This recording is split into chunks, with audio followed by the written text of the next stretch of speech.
Le processus d'apprentissage décrit dans la Bible et qui représente pour nous un défi est l'appel à cultiver le contentement, quelles que soient les circonstances. « J'ai appris à être satisfait de ma situation, dit Paul. Je sais vivre dans la pauvreté et je sais vivre dans l'abondance.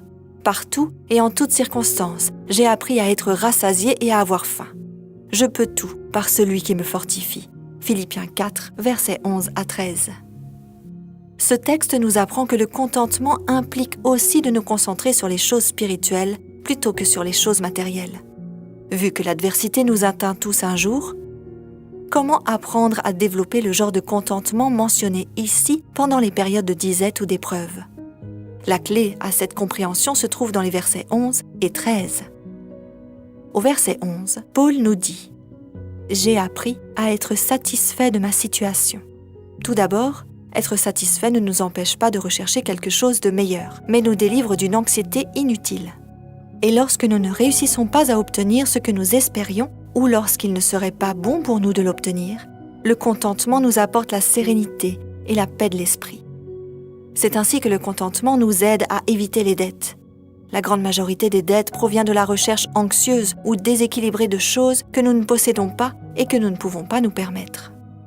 Deuxièmement, être fidèle dans les dîmes et les offrandes de promesse nous invite à avoir cette confiance que tout appartient à Dieu, qu'il est bon pourvoyeur et que nous pouvons nous attendre à lui tout en nous contentant de ce qu'il a laissé entre nos mains.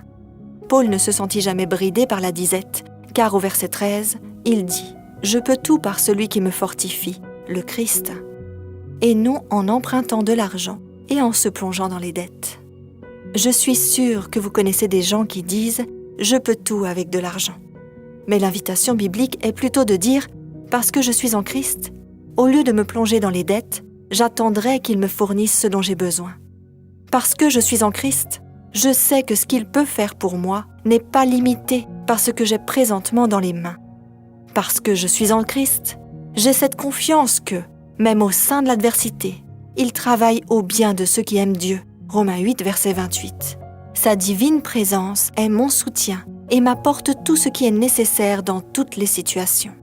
Lorsque nous apportons fidèlement la dîme et les offrandes de promesse, nous affirmons sans parole que nous voulons faire confiance à Dieu comme le pourvoyeur de toutes choses. Cette mentalité nous conduira dans le chemin du contentement en nous aidant à éviter les dettes. En apportant la dîme et les offrandes, puissions-nous mettre nos désirs à la dernière place et Dieu à la première.